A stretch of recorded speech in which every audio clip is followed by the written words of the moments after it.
We're learning more about attempts by supporters of former President Donald Trump to overturn the 2020 election.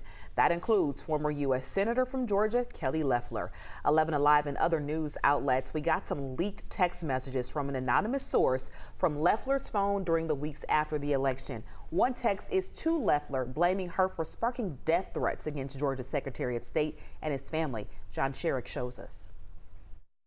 Days after the 2020 elections, Georgia's GOP senators Kelly Loeffler and David Perdue called on Georgia Secretary of State Brad Raffensperger to resign, blaming Raffensperger for mismanaging the election, blaming him for Trump's defeat in Georgia. Now, weeks of texts from Loeffler's cell phone, leaked anonymously to 11 Alive and other news outlets, portray some of her attempts both to win re-election and support Trump's efforts to stay in office. Loeffler's spokesperson calls the texts unverified content and condemns the leak as an attempt by the left to sway the 2022 elections. 11 Alive has so far verified the texts with 4 of the senders and recipients, but not yet with the others. One text to Loeffler stands out from Tricia Raffensperger, wife of Georgia's Secretary of State, about threats of violence the Raffenspergers were receiving after Loeffler and Perdue blamed Brad Raffensperger for Trump's loss in Georgia. A Raffensperger spokesperson is not disputing the contents of the Tricia Raffensperger text to Loeffler, quoting in part, "Never did I think you were the kind of person to unleash such hate and fury on someone in political office of the same party. My family and I am being personally besieged by people threatening our lives because you didn't have the decency or good manners to come and talk to my husband with any questions you may have had. Instead, you have put us in the eye of the storm. I hold you personally responsible for anything that happens to any of my family." Brad Raffensperger himself has spoken about the threats that he and his family received, beginning when Loeffler and Perdue denounced him.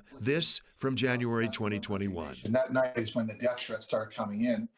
I got a few, but then my wife started getting those, and then it just degenerated even further. There's no record of whether Loeffler ever responded to Tricia Raffensperger, as Loeffler spent the next several weeks trying unsuccessfully to convince the voters to keep her and Trump in office. In Atlanta, John Sherrick, 11 Alive News. After the January 6th Capitol riot, Loeffler changed course and did not cast a vote to block Biden's victory.